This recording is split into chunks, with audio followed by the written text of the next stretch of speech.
Everyone, welcome to UPSC in Minutes YouTube channel. In this video, we are going to discuss five kinds of writs about protection of fundamental rights, mainly about Article 32 and Article 226 and important case laws. Let's first understand the meaning of writs. We have been provided with different rights like the right to education, right to dignity, and right to life. But there is no meaning of right until they are properly protected. To put it simple, whenever we buy an jewelry, the first thing we think about is its safekeeping. Just like that, for the protection of our fundamental rights and their safeguard, we have some constitutional remedies.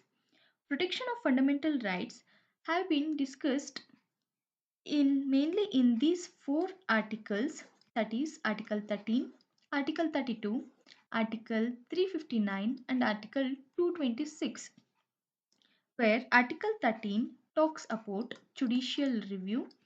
Article 359, fundamental rights cannot be curtailed except during emergency. Article 32 and Article 226, which we are going to discuss in this video. Part 3 of the Constitution talks about fundamental rights. It extends from Article 12 to Article 35. This means the Article 32, which is the topic of today's discussion, is in itself a fundamental rights. Article 32 mainly talks about two types of rights and powers. Firstly, it says that if an individual fundamental rights being violated, then he can directly use Article 32 and approach Supreme Court. On the other hand, Article 32 empowers the Supreme Court to issue five kind of writs for the protection of fundamental rights. Because of these features of Article 32, the Supreme Court is known as the protector and guarantor of fundamental rights.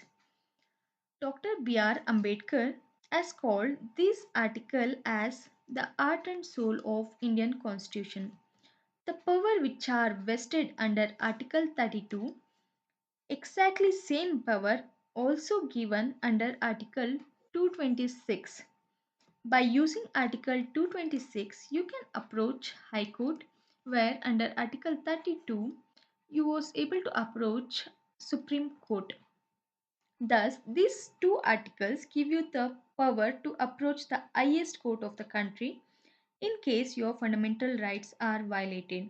Also, in order to protect your right, it is not a rule that you first approach the High Court and then only approach the Supreme Court. Although, when you directly approach the Supreme Court, you will have to explain as to why you did not first approach the High Court. The Article 32 and Article 226 both provide the issuance of writs, but there are two differences between these articles. The writs issuing power laid down under Article 32 is only limited to the protection of fundamental rights. In Article 226, writs could be issued for any other purpose in addition to fundamental rights. For example, the writs against the decision of any administrative tribunal.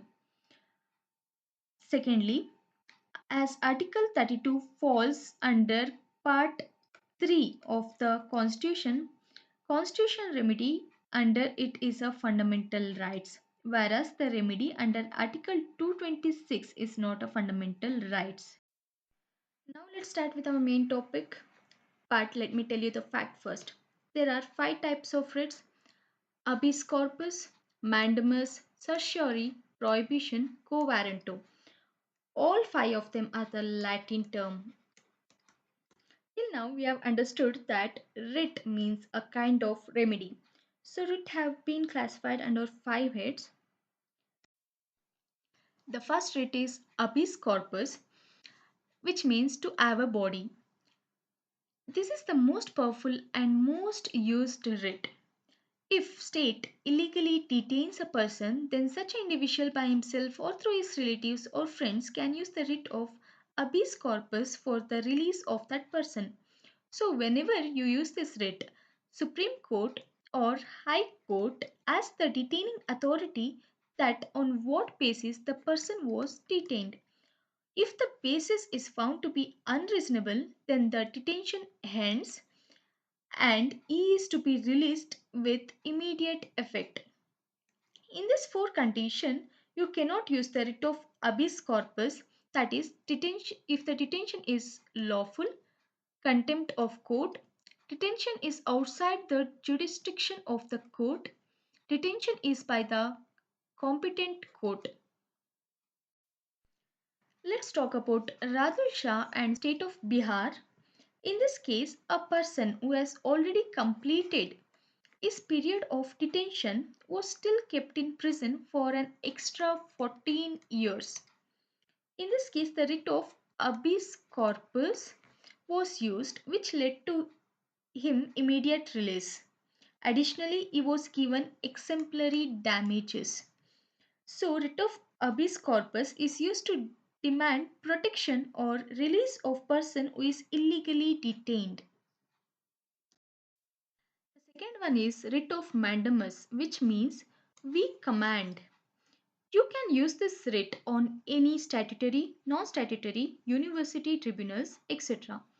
and command them to perform public duty. That is, through this writ, you can command a public official to perform his public duty. Let's discuss this case to understand the writ. Gujarat State Financial Corporation versus Lotus Hotel. In this case, the financial corporation had an agreement with the Lotus Hotel that we will release the funds so that you can complete your construction work. Later, they refused to release the funds. So, Lotus Hotel approached the Gujarat High Court by using the writ of Mandamus directs the authority to perform the public duty which it promised to perform. There is one condition prerequisite for the application of writ of mandamus, that there should be a public duty. The third writ is writ of certiorari, which means to be certified. Through this writ, Supreme Court and High Court can command the lower court to submit its record for their review.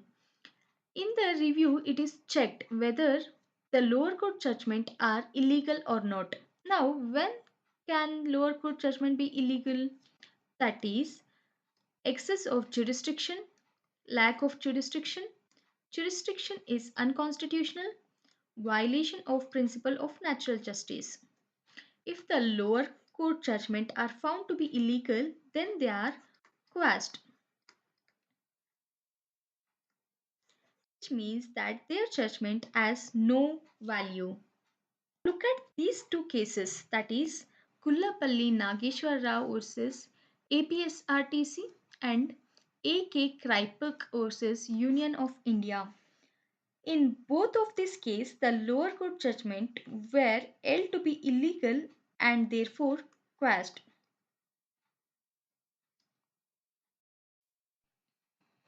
The fourth writ is prohibition. Let's understand it in this way. Prohibition and certiorari has a little difference. You must have been heard of this statement. Prevention is better than cure. The difference that's between prevention and cure, the same difference exists between prohibition and certiorari. As we have learned that if an illegal judgment is announced, then to squash it, to cure the mistake, you have to use the writ of certiorari. But if before the judgment is announced, if you want to prevent the mistake, then you use the writ of prohibition. Prohibition, that is to forbid. So prohibition is used until the lower court has pronounced the judgment, and if the lower court has pronounced an illegal judgment, then you use certiorari. Let's understand the fifth writ, that is Quo Warranto, with the help of simple example.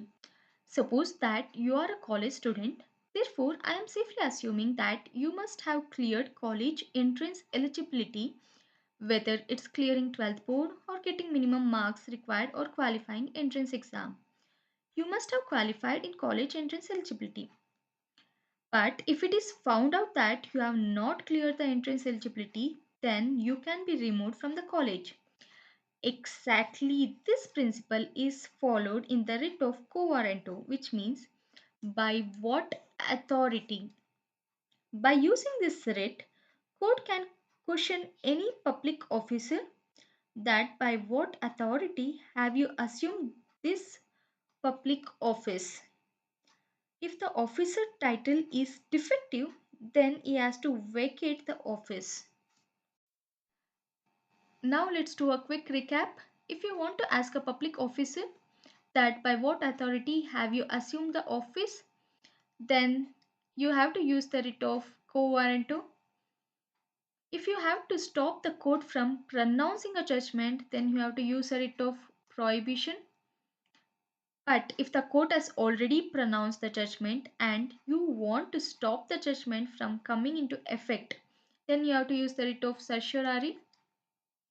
If you want to command a public officer to perform his public duty, then you have to use the writ of mandamus. And if you want to save the person from illegal detention, then use the writ of habeas corpus. So these were the five writs, out of which only Quo Warranto can be filled by anyone. It means even a stranger can file this writ.